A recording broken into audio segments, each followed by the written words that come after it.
KPM. Hai semua, apa... Apa benda ni? Tak pernah nampak aje. Kenapa pula dalam studio?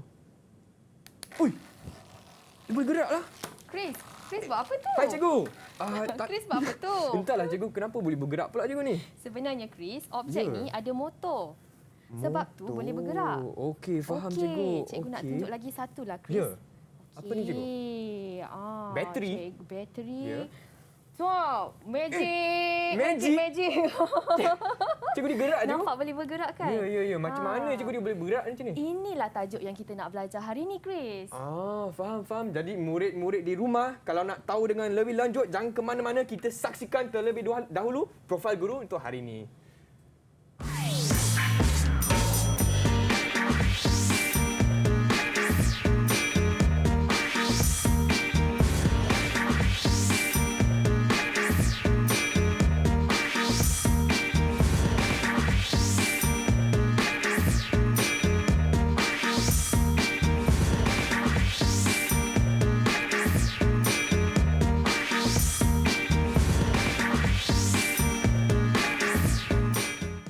Salam sejahtera semua, apa khabar? Anda sedang menonton Sukses SPM 2021 bersama saya, Chris MJ selaku hos anda. Dan Chris ada bersama Cikgu Nisa pada hari ini untuk mata pelajaran fizik. Hai Cikgu, apa khabar? Hai Chris. Cikgu sihat Alhamdulillah, Cikgu sihat. Baiklah. Chris sihat? Chris sihat Cikgu. Okey. Untuk hari ini, mata pelajaran fizik kan Cikgu, tapi tajuk apa yang kita akan belajar hari ini Cikgu? Okey Chris, hari ini kita akan belajar tajuk elektromagnet.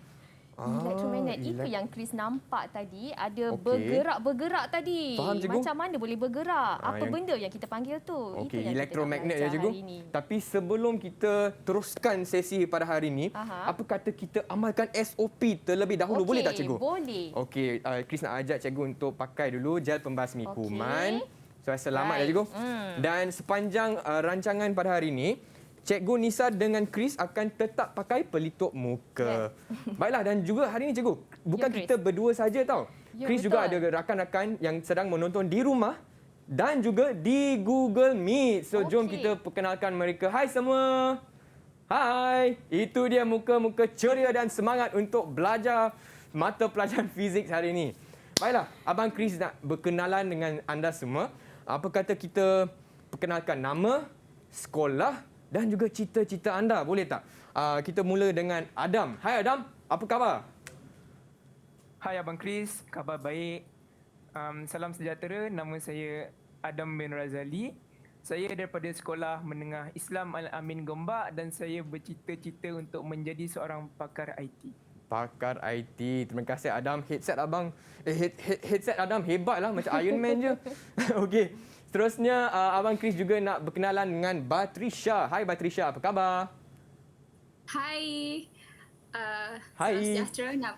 Nama saya Nurin Batrisha binti Shahlan Arif. Saya dari Sekolah Menengah Kebangsaan Raja Ali dan cita-cita saya ingin menjadi seorang diplomat. Seorang diplomat. Agak hebatlah Batrisha. Dan seterusnya kita ada Takif. Hai Takif. Hai Bang Chris. Hai. Salam sejahtera.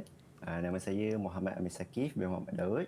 Saya daripada Sekolah Menengah Islam Al-Amin Gombak dan saya bercita-cita untuk menjadi seorang ahli saintis. Baiklah, dan seterusnya kita juga ada Ilham. Kau ilhamku. Hai Ilham, apa khabar? Hai Bang Chris. Salam sejahtera. Nama saya Muhammad Ilham Haris bin Zainuddin. Saya daripada Sekolah Menengah Kebangsaan Raja Ali dan cita-cita saya hendak menjadi seorang doktor. Seorang doktor. Hebatlah. Dan seterusnya Ashikin pula. Hai Ashikin, apa khabar? Hai Abang Chris. Selamat sejahtera. Nama saya Nur Ashikin binti Jaafar daripada SMK Raja Ali. Cita-cita saya ingin menjadi seorang peguam. Yang main-main ni. Macam-macam cita-cita hari ni. Ya, peguam ya. Hebatlah. Dan akhir sekali kita juga ada Sarah. Hai Sarah. Salam sejahtera. Hai Abang Chris. Salam sejahtera. Nama saya Sarah Shakira. Saya dari Tenby International School dan cita-cita saya adalah untuk menjadi seorang doktor. Oh, seorang doktor juga. Hebat. Doktor. Baiklah. Abang Chris juga nak tahu pendapat dan pandangan calon-calon SPM pula mengenai tajuk hari ini, cikgu, elektromagnet. Apa kata nak tanya Ashikin pula, apakah pandangan anda mengenai topik pada hari ini? Okey, untuk tajuk keelektromagnetan ni, bagi saya ia penting kerana perkaitan antara daya magnet, aruhan elektromagnet dan transformer ni sebenarnya ada kaitan dalam aspek kehidupan kita. Contohnya, dalam kenderaan elektrik moden, kita ada guna daya magnet dalam tu. Selain tu, konsep ni juga bukan sahaja untuk memperlahankan gerakan, tetapi ia digunakan dalam pecutan objek yang bergerak. Sehinggalah laju ia menjadi tinggi. Wow, betul. Macam kereta api kan, cikgu? Kan, betul. Okey, terima kasih Ashikin. Dan seterusnya, Abang Chris nak minta Adam pula. Apakah pandangan anda? Okey, pendapat saya mengenai bab keelektromagnetan ni sebenarnya berbanding daripada bab-bab lain. Saya rasa bab ni dia agak susah sejujurnya pada awalnya. Sebab bagi saya, bab ni ada banyak benda kena ingat. Contoh macam arah daya, arah medan magnet, macam-macam lagi lah. Tambah lagi dengan fakta-fakta daripada bab lain, lagilah buat kepala saya pening. Tapi bila saya belajar bab ni dengan lebih mendalam, saya join banyak kelas, join bengkel, sebenarnya saya ada rasa yang bab ni ada banyak petua dan kaedah yang boleh bantu saya untuk ingat fakta-fakta ni. Jadi kebanyakan petua-petua ni melibatkan banyak pergerakan tangan. Contohnya macam ni ada. Jadi sampaikan bila dalam exam kita nampak kawan kita tengah buat pergerakan-pergerakan ni, kita boleh anggap yang dia sebenarnya tengah jawab soalan berkaitan bab ni. Jadi sebenarnya inilah satu benda yang agak luar biasa lah berbanding bab-bab lain. Ini je yang ada dekat bab ni. Baiklah. Okey, jadi apa yang saya nak cakap sebenarnya adalah kalau nak kuasai bab ni, saya rasa penguasaan terhadap petua-petua tu sangat-sangatlah penting. Sebab petua inilah yang akan bantu kita dekat dewan exam nanti. Wah, hebatlah. Betul Ya, Adam. Terima kasih, Adam. Dan harap-harap Adam masih tak pening ya untuk hari ini. Ya. Okey, dan akhir sekali, Abang Chris juga nak tanya Sarah pula. Apakah pandangan anda mengenai topik hari ini? Bagi saya dapat pelajari bahawa dalam kehidupan ini, sebahagian dari kita mungkin tidak menyedari bahawa kehidupan seharian kita menggunakan benda yang berhubungan dengan elektromagnet, terutama dalam komponen alat-alat elektrik seperti motor, penjana, geganti yang sangat bermanfaat serta mempunyai keunggulan sendiri dalam kehidupan kita. Seiring dengan perkembangan teknologi, elektromagnet juga dapat membantu pembangunan masyarakat berilmu serta dapat mendorong ke arah mempraktikkan cara hidup yang lebih baik. Baiklah, terima kasih semua. Abang Chris juga nak periksa tahap semangat murid-murid di rumah dan juga di Google Meet. Anda sedia tak untuk kelas fizik pada hari ini? Kalau sedia, boleh tunjuk thumbs up sebegini. Semua dah sedia, tapi cikgu, Abang Chris belum sedia lagi lah. So apa kata kita berehat sekejap, cikgu, boleh tak? Boleh. Dan murid seketika. dan murid di rumah jangan ke mana-mana, kita akan kembali lagi ke kelas fizik dengan Cikgu Nisa hanya di Sukses SPM 2021. Didik TV KPM. Didik TV KPM. Hai semua, masih lagi di Sukses SPM 2021 bersama saya Chris dan juga Cikgu Nisa untuk mata pelajaran fizik hari ini. Dan topik yang kita sedang belajar ialah elektromagnet siri 1, Cikgu. Tetapi sebelum itu, murid-murid di rumah sedia tak? Dan juga di Google Meet, kalau sedia boleh tunjuk thumbs up sebegini. Double thumbs up. Bagus, hebat. Baiklah, Chris pun sudah sedia. Cikgu, apa kata kita mula kelas hari ini? Dipersilakan, Cikgu. Okey, kalau semua sudah sedia, maka cikgu akan mulakan dengan pengenalan tajuk dahulu, Chris. Boleh, Cikgu. Okey, seperti yang telah kita ketahui, tajuk kita pada hari ini ialah elektromagnet siri 1. Seperti yang murid-murid sedia tahu, dalam tajuk elektromagnet, tajuk yang besar, ada 3 subtopik iaitu daya ke atas konduktor pembawa arus, arus aruhan dan juga transformer. Untuk segmen kali ini, cikgu akan sentuh hanya 4.1 iaitu daya ke atas konduktor pembawa arus di dalam suatu medan magnet. Apa yang akan kita pelajari ialah medan magnet paduan, kesan gegelung pembawa arus dalam medan magnet, prinsip kerja motor arus terus dan juga faktor mempengaruhi kelajuan perputaran motor. Okey. Tiba slide kita yang pertama, Chris. Ya. Okey. Medan magnet paduan. ada gambar konduktor pembawa arus, Okey. ada gambar medan magnet. Tambah dekat tengah-tengah, ada anak panah menunjukkan medan lastik. Okey. Apa maksud dia ni kan? Apa itu Jadi medan lastik cikgu? Cikgu nak jemput, cikgu nak minta salah seorang daripada murid cikgu untuk menerangkan dengan lebih lanjut apakah dia yang dimaksudkan dengan medan magnet paduan. Baiklah, siapa Okey. nak tolong cikgu boleh angkat tangan. Siapa nak? Saya nak cuba boleh? Boleh tak? Okey, Mac. Dipersilakan. Baiklah. Jadi berdasarkan slide yang terpapar dekat situ, seperti yang cikgu terangkan tadi, ada beberapa komponen. Jadi kita nampak dekat situ, medan lastik yang ada dekat situ adalah merupakan hasil gabungan antara dua perkara. Dan dua perkara itu seperti yang cikgu cakap tadilah, iaitu konduktor pembawa arus dan juga magnet kekal. Jadi ini, kalau kita campurkan je konduktor pembawa arus ni dengan magnet kekal, dia tak akan berlaku apa-apa. Akan tetapi kalau kita lalukan arus dekat konduktor pembawa arus, baru akan berlaku satu benda ni lah. Okey, di mana apabila arus melalui konduktor pembawa arus, maka akan ada medan magnet yang akan mengelilingi konduktor pembawa arus itu. Jadi medan magnet yang terhasil ni, dia akan kita kata bertembung ataupun berinteraksi dengan medan magnet kekal, iaitu dari utara ke selatan.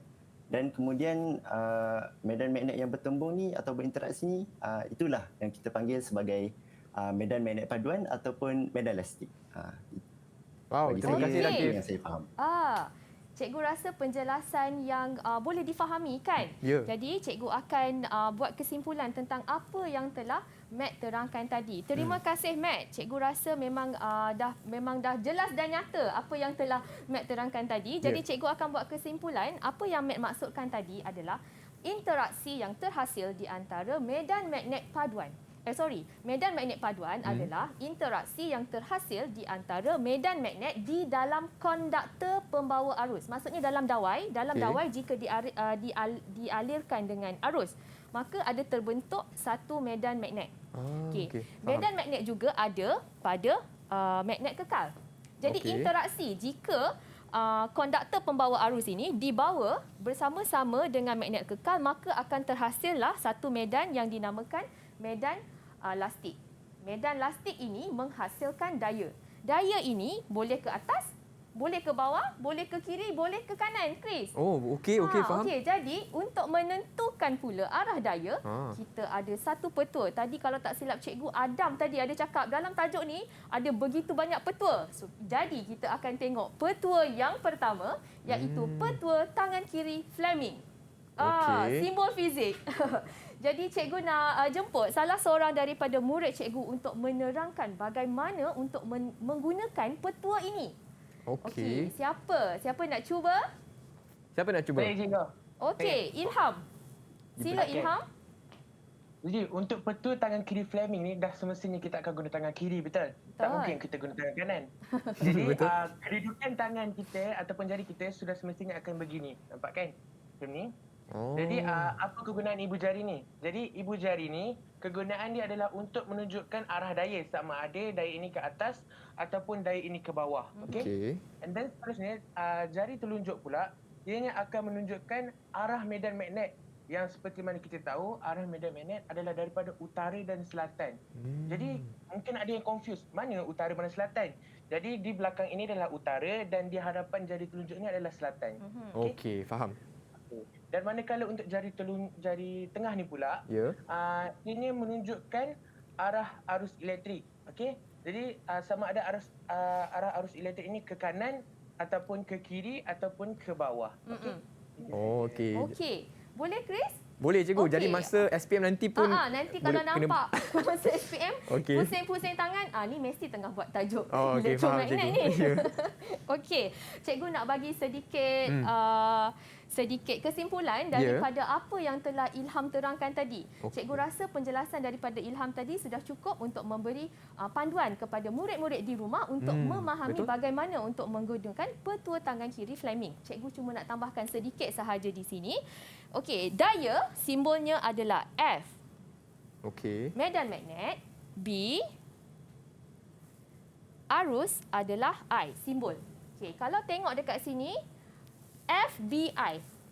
FBI. Macam polis tak? Betul. Macam FBI, polis kan? pistol lah cikgu. Pistol. Okey. Cum, kan? Jadi kita ingat FBI. Okey. Okey, Chris, cikgu sebenarnya ada bawa satu kit hari ini Oh, ada cikgu? untuk menentusahkan petua tangan kiri Fleming kita pada hari ini. Ya. Okey, cikgu akan tunjukkan di sini kit yang dipanggil kit tangan kiri Fleming. Okey. Okey, kalau kita tengok arah medan magnet.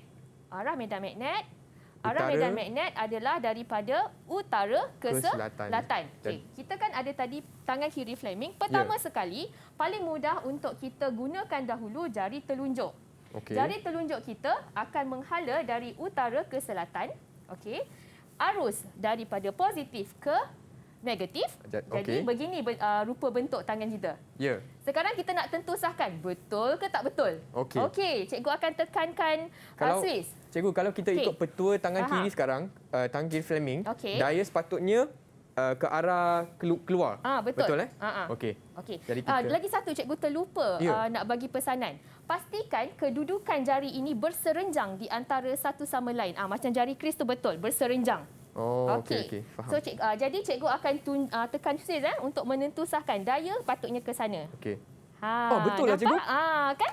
Dia Jadi ikut. ini dipanggil kit tangan kiri Fleming untuk menentusahkan petua tangan kiri Fleming ini. Okey, Jadi murid-murid jangan risau. Petua tangan kiri Fleming ni memang boleh digunakan. Ya. Okey. Alright, jadi kita akan terus dengan soalan contoh 1. Cikgu nak minta salah seorang daripada murid cikgu untuk menjawab. Siapa nak cuba? Saya nak cuba. Okey, baik. Dipersilakan. Okey. Saya baca soalan dulu, okey.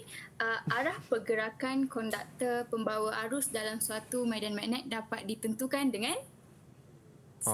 Petua tangan kiri Fleming. C kan? C, Memang okey. kita dah belajar. Betul jawapan dia C. Iaitu petua tangan kiri Fleming. Tapi, baik, cikgu nak minta baik terangkan A dengan B. Boleh, baik? Okey. Boleh. Okey. Kenapa bukan peraturan genggaman tangan kanan? Sebab peraturan genggaman tangan kanan ni kita gunakan untuk menentukan medan magnet di mana ibu jari ni untuk arus dan jari ni untuk medan magnet. Tentukan medan magnet. B pula, petua tangan kanan Fleming kita gunakan untuk arus aruhan. Aruhan, okey. Untuk arus aruhan. Okey. Atau petua penjana. Ya. Petua tangan kiri Fleming, motor. Berkaitan dengan motor. Tadi yang Chris main awal-awal tadi tiba-tiba bergerak kan? Chris terkejut. Bergerak sebab ada motor di situ. Okey, faham. Okey, terima kasih Bat. Kita teruskan dengan soalan contoh yang kedua. Siapa nak cuba? Okey, siapa nak cuba? Boleh baca Saya soalan nak dulu cuba, ya. cikgu. Okey, Adam, dipersilakan.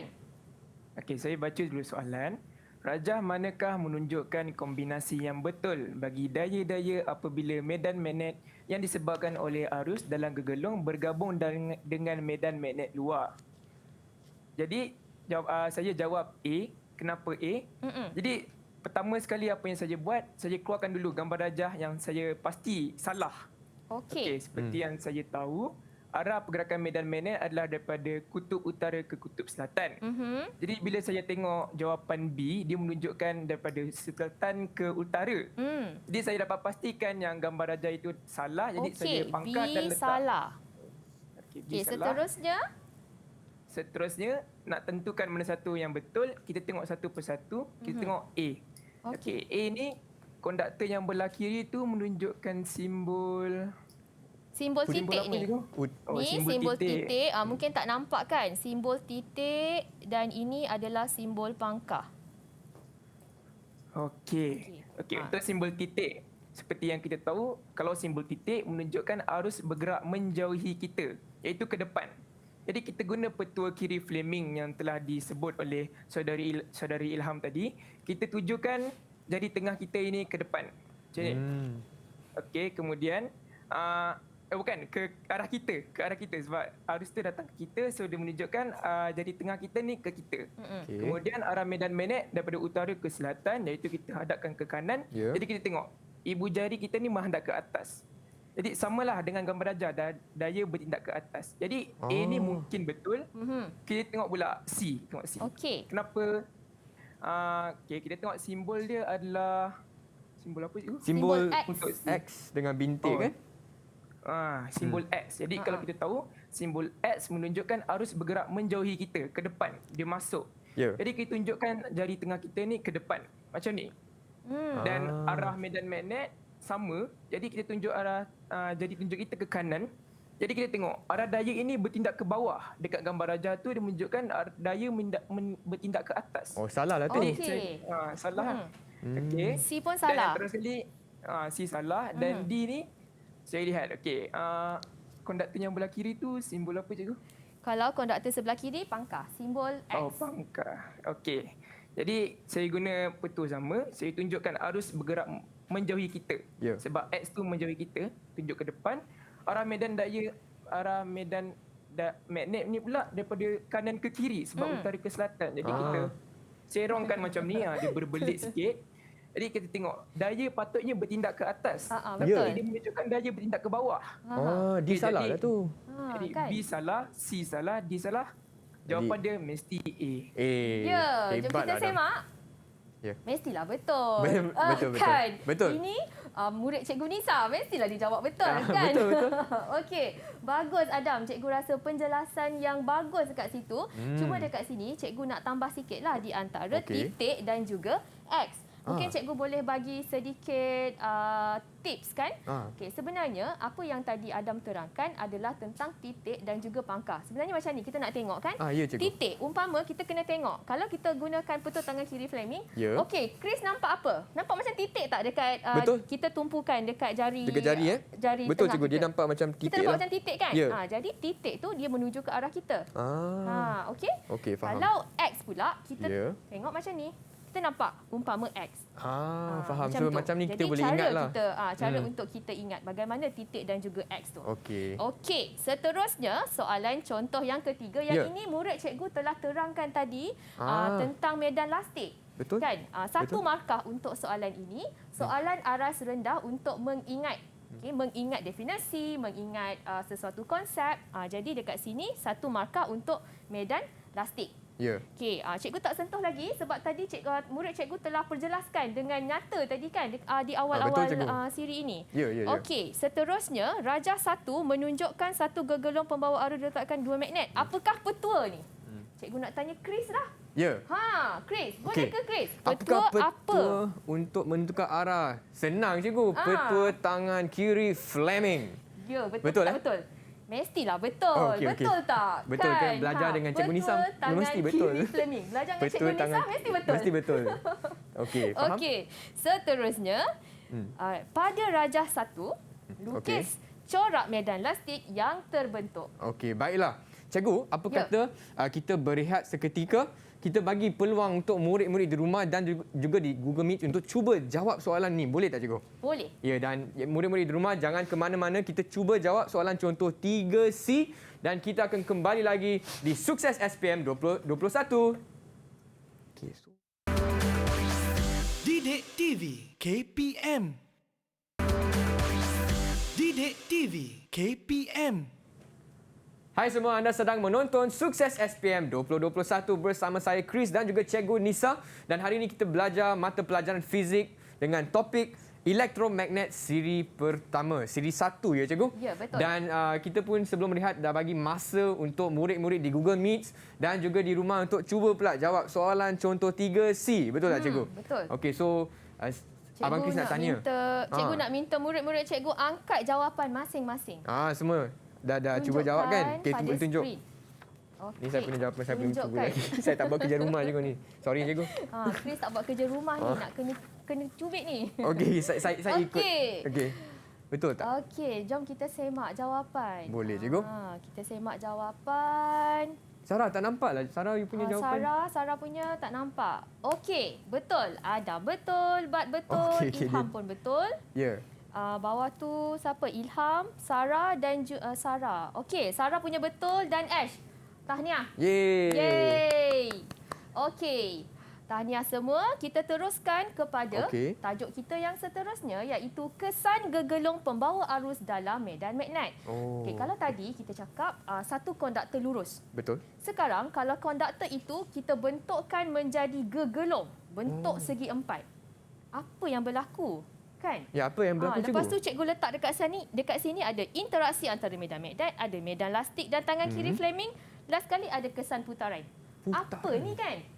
Cikgu nak minta seorang daripada murid cikgu untuk perjelaskan dengan lebih terperinci tentang slide ini. Siapa nak cuba terangkan? Saya nak cuba, cikgu. Okey, Ilham. Sila, Ilham.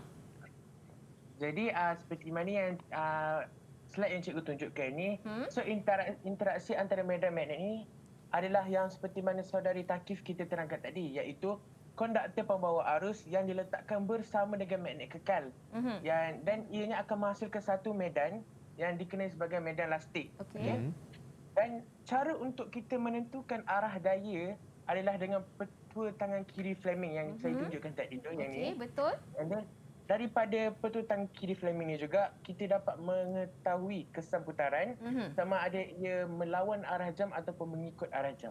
Ya, itulah dia apa yang dimaksudkan dengan slide cikgu ini. Terima kasih Ilham. Cikgu akan perjelaskan sedikit lagi. Cikgu akan tambah sedikit lagi tentang apa yang Ilham cakap, kesan putaran. Okey, faham. Tadi kan cikgu cakap kalau gegelung maksudnya gegelung yang macam cikgu tunjukkan pada slide cikgu. Bentuk segi empat. Pasangan daya maksudnya ini kalau kita tengok ni Chris, ni umpama satu dawai tadi. Betul. Yang ini lagi satu, jadi ada dua. Itu yang kita kata pasangan daya. Pasangan daya yang bertindak dalam medan magnet ini akan menyebabkan gegelung ini berputar. Okey, jadi putaran ini boleh jadi pada arah lawan jam ataupun mengikut lawan jam. Sorry, betul ke cikgu cakap mengikut jam atau melawan arah jam. Okey, jadi dekat sini kalau murid-murid lihat tadi ada anak panah pada arah yang sama. Anak panah pada arah yang sama akan menyebabkan kawasan medan magnet yang kuat. Manakala kalau kawasan ini berlawanan anak panah, ini akan menyebabkan kawasan medan magnet yang lemah. Okey. Seterusnya, pada prinsip kerja motor arus terus. Dalam prinsip kerja motor arus terus ni ada beberapa komponen yang penting. Okey, cikgu. Cikgu nak minta seorang murid cikgu untuk menerangkan apakah komponen penting di dalam kerja motor arus terus ini. Siapa nak tolong terangkan? Baik, cikgu. Okey, Sarah. Sila, Sarah. Dalam motor arus terus ni dia ada dua komponen iaitu commutator dengan berus karbon. Okey, commutator. Dua komponen yang penting dalam motor arus terus dipanggil commutator dan berus karbon. Boleh tak Sarah perjelaskan sedikit lagi apakah fungsi bagi commutator dan apakah juga fungsi bagi berus karbon?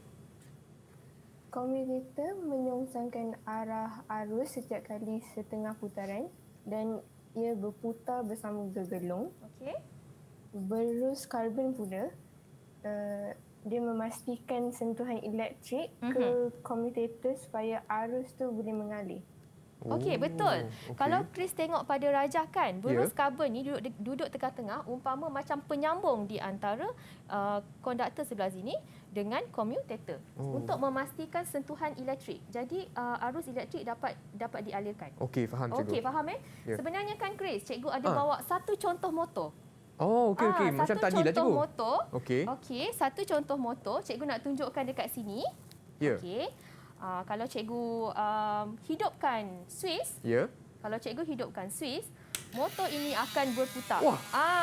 Laju kan? dia putar. Motor ini akan berputar. Okey. Dan ini sebenarnya yang Chris ingat tak tadi yang Chris guna mula-mula tadi? Tadi. Yang tadi kan? Yang robot tadi. Robot ni. Sama konsep robot yang tu. comel ni ada motor dekat atas dia. Jadi motor ini berputar tadi. Sebab itu benda ni tadi bergerak-gerak. Betul. Terkejut. Kan? Terkejut. Sebab ada motor. Dan sebenarnya pembelajaran elektromagnet pada hari ini adalah asas kepada motor yang digunakan dalam kehidupan harian kita. Inilah asasnya. Okey. kita tengok pula kepada faktor mempengaruhi kelajuan putaran motor elektrik. Motor boleh jadi laju, boleh jadi perlahan macam kipas. Betul? Kita boleh laraskan kipas nombor 1, nombor 2, nombor 3. Betul, jadi apakah faktor yang mempengaruhi kelajuan putaran motor ini? Okey, ada arus, maksudnya semakin bertambah arus, putaran kelajuan motor ini akan bertambah. Yang kedua adalah kekuatan medan magnet. Tambah kekuatan medan magnet, maka bertambahlah arus. Okey. Lilitan, maksudnya lilitan gegelung. Okay. Bertambahlah bila bertambah lilitan di dalam gegelung, maka bertambah juga putaran kelajuan. Okey, Jadi inilah dia 3 faktor yang mempengaruhi kelajuan putaran motor elektrik. Arus, magnet dan lilitan. Arus, magnet dan juga lilitan. Faham. Faham Chris? Faham cikgu. Okey, kalau Chris dah faham, murid-murid di rumah pun dah faham, kita cuba jawab soalan yang seterusnya. Okey. Okey, siapa nak cuba? Siapa nak cuba soalan? Saya. Okey, baik. Okey, silakan. Okey, darjah 2 menunjukkan motor arus terus. Nyatakan definisi bagi arus terus. Arus terus ialah arus yang mengalir secara sahala. Okey, arus terus ni nama pun terus. Betul, terus kan? Bila terus tak boleh patah balik. Ya. Okey, maksudnya arus ini mengalir dalam satu arah sahaja. Paling senang bateri. Bateri adalah satu sumber bagi arus terus. Dari terminal positif ke terminal negatif. Ya, betul. Pandai Chris. Okey, faham. Okey, seterusnya berdasarkan rajah 2 ni nak tentukan lintasan arus. Cikgu minta Bat jawab teruslah Bat. Okey tak? Okey.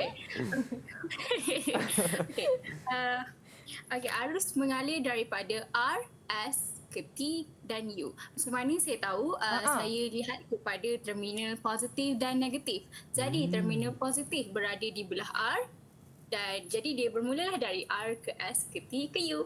Wow. Okey, begitu. Hebat Jadi kena belajar fizik dengan Cikgu Nisa. Ya, betul. Okey. Jadi ini adalah arah lintasan arus yang mengalir melalui gegelung. Okey, seterusnya, apakah arah putaran ni? Bat, bagaimana arah putaran ni? Okey, arah putaran gegelung itu mengikut arah jam. Macam mana Bat tahu? Kita menggunakan petua tangan kiri Fleming.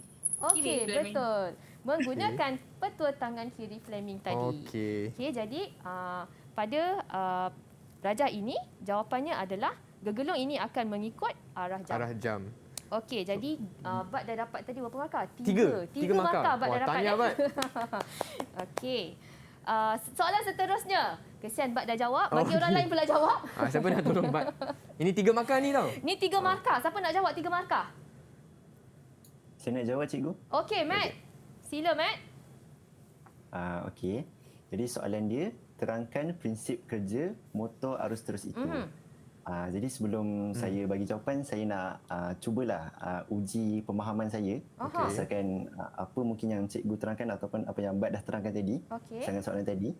Jadi dekat situ, dekat rajah 2 tu diberi motor arus terus kan?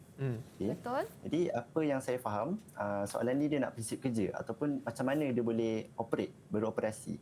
Jadi pertama sekali saya faham dalam motor arus terus ni, apabila bekalan kuasa dia ataupun bateri lah, bekalan kuasa tu dihidupkan, maka arus dia akan bergerak dari terminal positif ke terminal negatif. Jadi aliran arus tu dia akan bergeraklah dari positif, terminal positif melalui bros karbon, komutator, melalui gegelung dan akhirnya dia akan kembalilah ke terminal negatif. Jadi berbalik kepada konsep awal tadi, macam Cikgu Munah terangkan juga, apabila arus dilalukan dalam gegelung, maka ataupun gegelung pembawa arus, maka medan magnet akan terhasil.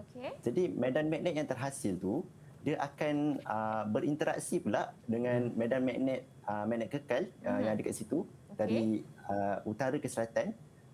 So medan magnet tu apabila dia berinteraksi, jadi dia akan menghasilkan medan magnet paduan ataupun medan elastik lah. Betul. Okay. Jadi apa yang saya faham juga, medan elastik ni dia boleh membantu kita dalam menentukan arah daya Betul? ataupun arah pergerakan gegelung lah. So dengan medan elastik ni kita boleh tentukan arah mana dia bergerak. Okey. Berputar. Okey. Okay. Okey, Jadi betul. untuk soalan ni, saya jawab.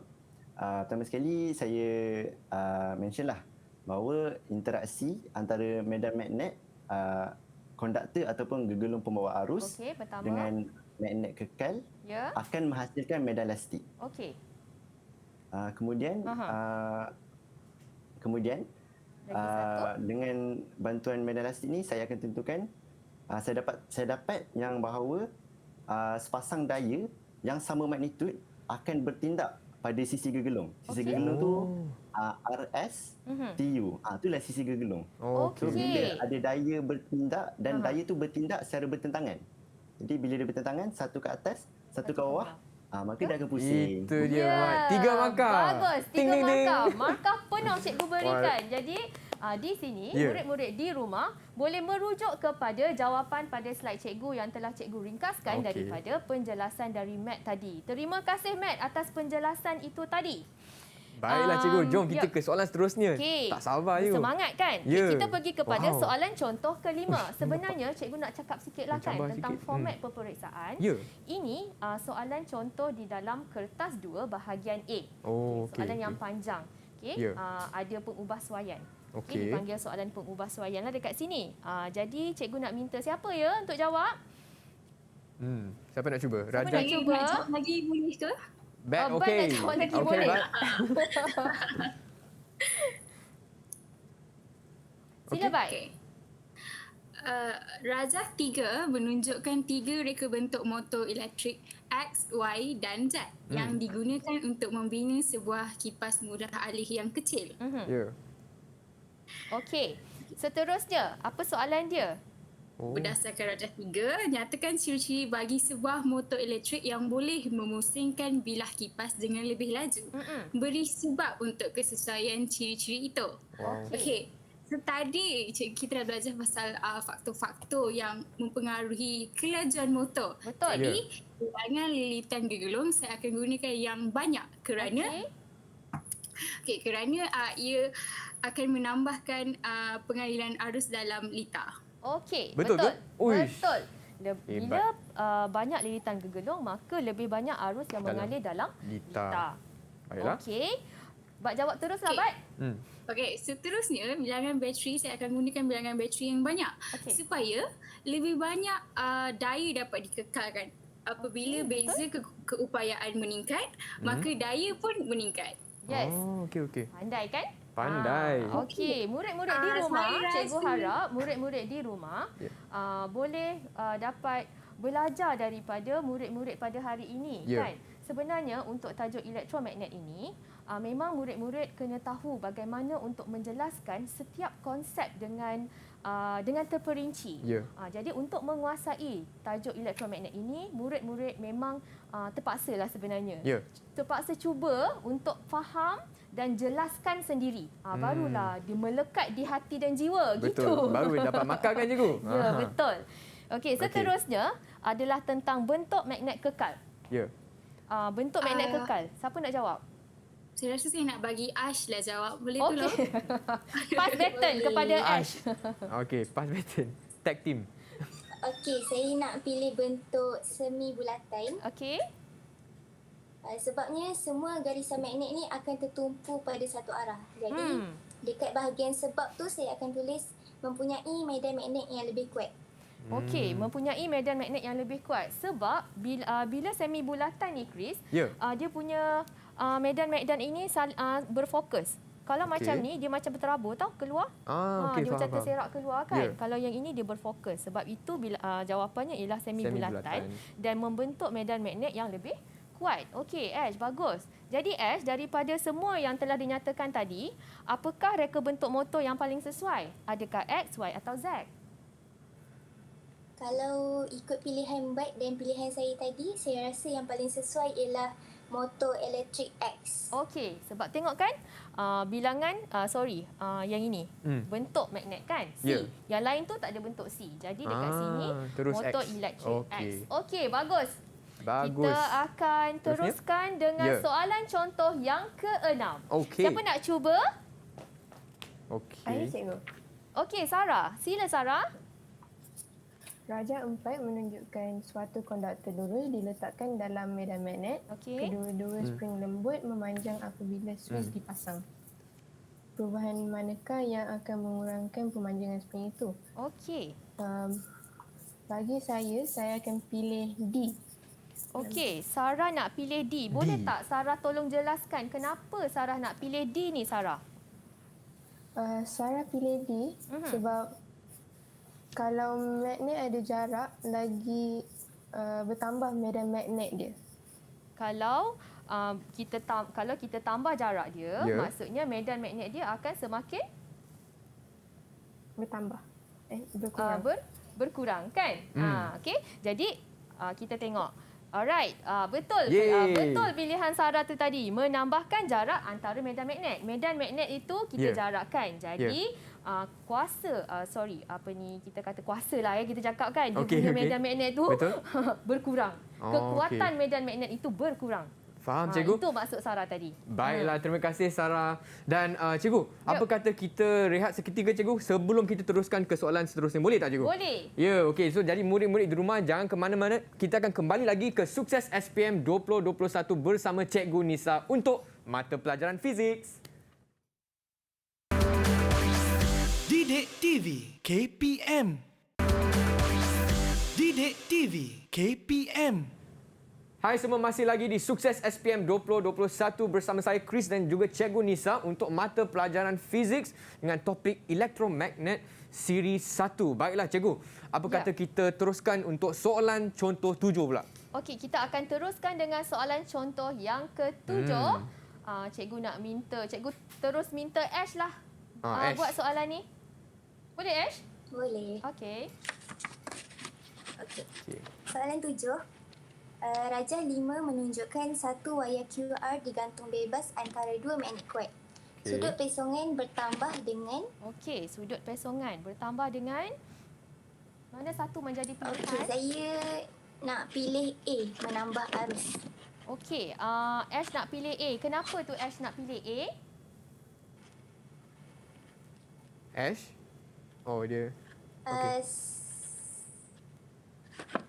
Semakin bertambah kesan peningkatan arus, semakin bertambah magnitude daya. Okey. Jadi kat sini saya nak terangkan, kalau kita tambah arus tu, daya pun akan meningkat. Daya meningkat ni maksudnya daya tu jadi besar, jadi ayunan tu pun jadi lebih tinggi. Okey. Okey. Jelas sekali penjelasan daripada Ash. Terima kasih. Okey, sebenarnya kita dah habis soalan-soalan ni. Chris. Cikgu Chris ada soalan cikgu. So, Chris nak tanya? Nak tanya tadi pada mula-mula kelas ada nampak ni bateri yang dia berputar je, dia bergerak dawai ke. Apa tu cikgu? Cikgu pegang tadi, cikgu buat magic kan? Ya, okay, ya. Sebenarnya nama alat tu tadi kan adalah motor homopolar ringkas. Motor homopolar. So tapi bagaimana berfungsi apa itu motor homopolar? Betul. Bagaimana berfungsi motor homopolar ni kan? Ya. Cikgu nak minta murid cikgu untuk perjelaskan lagi apakah itu motor homopolar dan bagaimana motor homopolar ini boleh berfungsi. Okey, baiklah cikgu. Siapa yang nak terangkan tentang motor homopolar? Sarah tadi siapa nak terang tadi? Boleh Sarah terangkan? Boleh cikgu. Okey, sila Sarah. Bagi saya, motor homopolar adalah jenis motor elektrik yang menggunakan terus ke pergerakan putaran kuasa seperti yang dihasilkan oleh bateri tadi. Lagi? Ia dipanggil sebagai motor homopolar sebab medan magnetnya kekal tidak berubah. Betul. Sebab tu nama dia homopolar, Chris. Okey, faham. Okey, ada lagi Sarah? Atau Mak nak tolong Sarah pula? Ada lagi Sarah nak jelaskan? Ada tak? Tak ada cikgu. Tak ada? Okey, Sarah, terima kasih. Jadi Sarah dah terangkan tadi apa itu motor homopolar. Mungkin ada sesiapa lagi yang nak tambah daripada penjelasan Sarah tadi? Cikgu. Okey, Matt. Ya, Matt. Matt Sebenarnya saya ada buat sedikit bacaan lah berkaitan dengan motor homopolar ringkas ni. Okey. Wow. Jadi walaupun dalam nama dia ada motor dan kita boleh tahu berdasarkan apa yang cikgu buat tadi dia berfungsi kan. Tapi apa yang saya dapat sebenarnya motor homopolar ringkas ni kita tak boleh nak gunakan dia dalam mana-mana alat elektronik. Kenapa tu Matt? Tak boleh guna dekat mana-mana barang-barang elektronik? Okey, so apa yang saya perasan dia apa yang saya baca lah dia kata motor homopolar ringkas ni dia mempunyai kecekapan yang rendah. So kenapa kita kata dia kecekapan rendah? Kerana arus yang digunakan tu tinggi tapi output ataupun putaran tu rendah. So berdasarkan apa yang kita belajar ni, arus kalau tinggi sepatutnya putaran tu lagi lajulah. Tapi ni arus tinggi, output rendah. So kalaulah kita nak apply dalam mana-mana alatan elektronik, so dia agak rugilah siapa yang menghasilkan alat elektronik tu. Okey, betul. Tak efisien lah cikgu. Tak efisien. Betul. Okey, terima kasih Matt. Terima kasih. Baiklah cikgu, nampaknya kita pun sudah tiba ke pengakhiran rancangan pada hari ini. Dah habis dah? Ya, sudah. Loceng dah bunyi cikgu. Masa untuk kelas seterusnya. Tetapi sebelum itu, Abang Chris nak tanya sebenarnya rumusan. Mungkin boleh tanya Adam pula. Boleh kongsi tak rumusan secara ringkas untuk kelas pada hari ini? Adam? Okey, baik. Boleh. Saya nak bagi sedikit kesimpulan lah mengenai medan magnet paduan ni. Apa benda sebenarnya medan magnet paduan ni? Jadi sebenarnya kita nak senang faham, medan magnet paduan ni terbentuk bila terdapat gabungan antara dua medan magnet. Yang pertama disebabkan oleh konduktor pembawa arus dan lagi satu disebabkan oleh magnet kekal. Jadi kedua-dua ni bergabung membentuklah medan magnet paduan. Jadi nak tentukan ke arah mana medan magnet paduan tu, kita guna tangan kiri Fleming. Dengan ibu jari menentukan daya, jari tunjuk menentukan arah medan magnet dan akhir sekali jari tengah menentukan arah arus. Baiklah, terima kasih Adam. Hebatlah cikgu Adam. Dan seterusnya mungkin cikgu pun boleh kongsi sedikit kata-kata nasihat untuk calon-calon SPM 2021. Cikgu dipersilakan. Okey Chris. Cikgu hari ini telah memilih satu kata-kata iaitu kejayaan adalah suatu perjalanan, bukannya suatu destinasi. Itulah yang cikgu pilih hari ini. Kenapa? Kerana murid-murid hari ini akan menghadapi SPM pada tahun 2022 insya-Allah dalam bulan Mac. Jadi sebenarnya SPM itu kejayaan itu bukan SPM itu sahaja. Betul. Lebih banyak lagi yang perlu ditempuhi pada masa yang akan datang. Betul cikgu. Jadi murid-murid kena ingat juga bukan SPM itu penentu segalanya, tetapi SPM itu adalah pembuka jalan. Pembuka jalan, pembuka ruang supaya murid-murid ini mempunyai masa hadapan yang lebih cerah. Baiklah. Itulah sahaja daripada Cikgu Chris. Ya, dengan itu Chris pun nak ucapkan ribuan terima kasih kepada Cikgu Nisa. Dan saya pasti murid-murid di rumah dan juga di Google Meet sekarang lebih yakin untuk mendapat keputusan cemerlang untuk mata pelajaran fizik. Betul tak? Kalau lebih yakin boleh tunjuk thumbs up seperti ini. Baiklah, dengan itu kita akan jumpa lagi di episod seterusnya hanya di Didik TV KPM. Jumpa lagi semua.